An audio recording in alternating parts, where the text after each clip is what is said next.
planejar minha semana como se eu não tivesse que lavar louça, que lavar roupa, que fazer comida. Vocês entendem? Então, quando eu enxergo o sprint, eu digo, tá, até tal data eu não tenho esse apoio.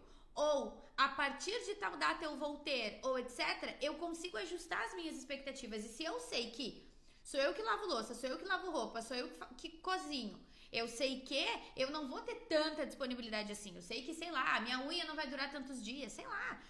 São coisas pequenas, mas que se tornam coisas grandes.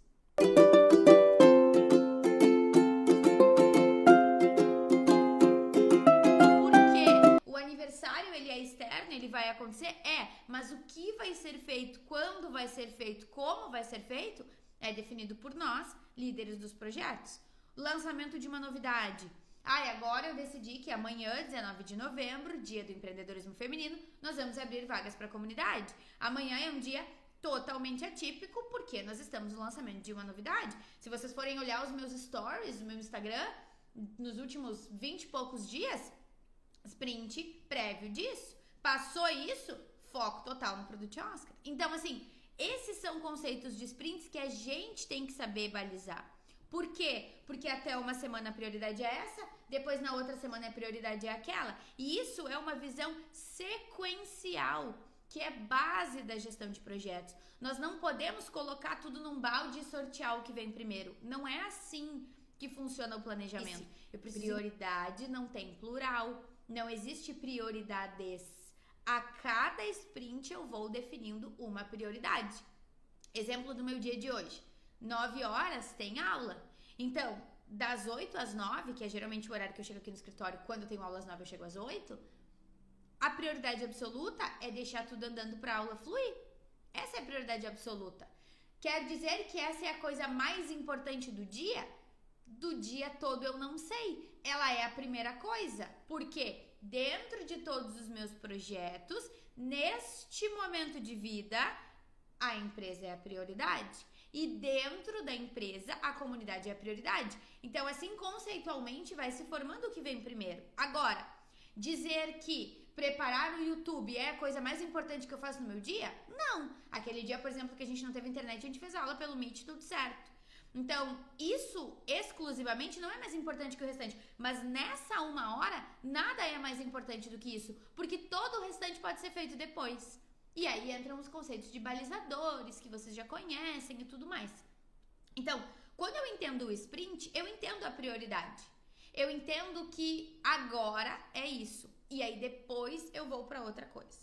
Entender os sprints, enxergar a vida por sprints, traz alguns benefícios. Como, por exemplo, o ajuste de expectativa. Porque daí eu entendo que se eu tenho filho pequeno, se eu isso, aquilo. Daí vocês coloquem aí o que é o cenário de vocês.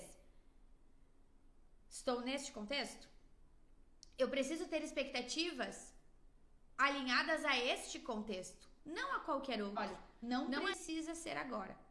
Então, a visão sequencial, ela também nos ajuda a exercitar a ansiedade. E exercitar a ansiedade, daí de novo, como comportamento, né, gente? Não como patologia. Como comportamento, no início, é mais complexo mesmo. A gente parece que dá um gás, parece que fica mais ansiosa. E aí a gente vai ajustando nesse sentido também. Ou o próprio objetivo vai me dizer até quando. E aí eu vou seguir. Eu já tenho o projeto, já tenho o objetivo, e aí eu sigo o baile. Tarefas e agendamentos e registro na agenda e rede de apoio. Então, o sprint pode ser definido de forma macro, como no movimento estratégico anual, quando definimos os objetivos possíveis dentro do período de tempo. Então, o que dá para fazer em um ano nesse projeto? O que dá para fazer em um mês nesse projeto? Ou ele pode ser definido de forma micro, quando a gente tem o objetivo e aí a gente define o período como consequência. Então, tá, esse aqui é o meu objetivo. Até quando que dá para fazer isso? Quanto tempo eu preciso para fazer isso? Aí os meus recursos vão me dizer. Por exemplo, se eu tenho um objetivo de... Vamos lá. A sede física. Eu tenho o objetivo de ter uma sede física até tal data. Tá, mas com os recursos financeiros que eu tenho hoje, eu posso ter uma sede física até tal data? Não, até tal data eu vou ter que faturar mais e vou ter que manter os meus custos mais baixos para poder fazer esse caixa. Ok, e o que eu tenho de recurso para fazer isso hoje? Eu tenho energia, nem tempo eu tenho mais. Então, eu vou ter que mudar os comos eu faço as coisas, para que daí eu possa aumentar minha lucratividade, rentabilizar mais, ter uma boa gestão financeira para poder fazer isso dentro desse sprint. Dá? Dá. Então, vamos com tudo. E aí, eu sei que essa é a prioridade absoluta. Agora, dá para dizer que a empresa dela não vai ter nenhum impacto por isso? Nenhum impacto do sprint externo? O que vocês acham? O sprint externo, ele impacta, quer nós queiramos, quer não. Porque nós somos membros de uma sociedade. Então, tem essa questão de deixar dinheiro na mesa, que a Thaís falou. Ó, que eu vou te dizer. Tem a questão de ser engolido por um concorrente, como a Rê falou. Sim. E tem questões ainda mais sutis, como perda de audiência, muitas vezes. Porque tá todo mundo pensando no que vai comprar na Black e ela não tá falando de Black.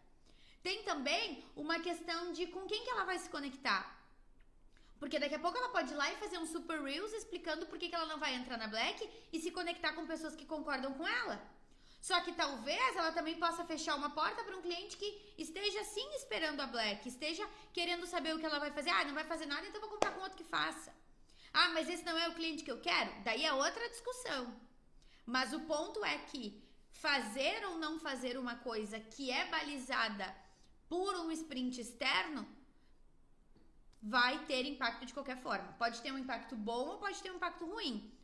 Pode ser ótimo. Talvez dentro do nicho dela, que aqui a gente não sabe qual é, ela tenha tido uma ótima decisão. Mas vai ter impacto. Porque o sprint externo, ele impacta. Pronto. Não tem o que dizer. É isso que eu quero que vocês entendam. O sprint externo, ele sempre vai impactar. É o final do ano, é o período de férias. Quando eu não me preparo para o progresso, e a gente tem aula sobre isso, o progresso se torna para mim uma coisa ruim. Eu não tô celebrando que agora eu sou uma empresária, eu tô sofrendo porque agora eu tenho coisa para pagar e coisa para fazer. E aí, que energia que eu emano pro universo se eu não tô preparada para crescer? É isso que a gente tem que pensar. Porque quando nós não nos programamos para as coisas, muitas vezes a coisa boa vira uma coisa ruim. Então, esse caso aqui é um caso em que uma estratégia produtiva apresenta riscos negativos caso ela não tenha visão sequencial. Caso ela não tenha visão de todos os projetos da vida dela e enxergue só uma coisa ou outra. Tá entendido?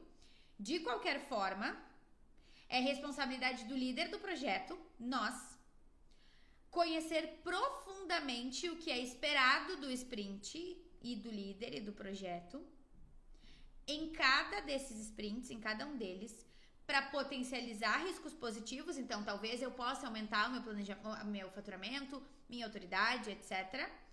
E para neutralizar riscos negativos. Bom, eu opto por não entrar, mas então eu vou me manter engajada, vou me manter interagindo para não ser esquecida. E além disso, a gente também pode fazer a seguinte associação. Um sprint que foi definido externamente pode ser um pico de demanda, porque eu não controlo. E um sprint definido internamente pode ser um pico de intensidade, porque eu controlo. Por isso eu disse, eu, Aline, estou dando um pico de intensidade na empresa agora. Não um pico de demanda. Historicamente, final de ano, eu poderia dizer que a minha empresa tem um período de baixa. Porque ninguém quer mudar o seu comportamento no final do ano. As pessoas querem mudar o seu comportamento no início do ano. Então, pelo movimento externo, eu não teria um pico de demanda. Mas eu criei um pico de intensidade em virtude de um planejamento que foi feito passo a passo ao longo do ano. Se o que balizou o meu sprint foi um objetivo de faturamento, então a minha prioridade absoluta é a minha empresa. Mas os meus outros projetos, eles não deixam de existir, eu não posso deixá-los esquecidos. Então, qual é o MVP nesses outros projetos, enquanto eu vou dar um pico de intensidade aqui? Então, às vezes o sprint parece não estar muito conectado com a gente, mas a gente pode aproveitá-lo a nosso favor. E reforçando a nossa Product Box, ser feliz não é acreditar que não precisamos mudar, é perceber que podemos. Porque sim, tudo bem, até agora eu via tudo como uma coisa só, até agora eu não tinha visão sequencial, mas eu posso desenvolver uma visão sequencial. E aí eu me torno mais feliz porque eu vivo mais em harmonia e com expectativas ajustadas dentro de cada projeto. Certo?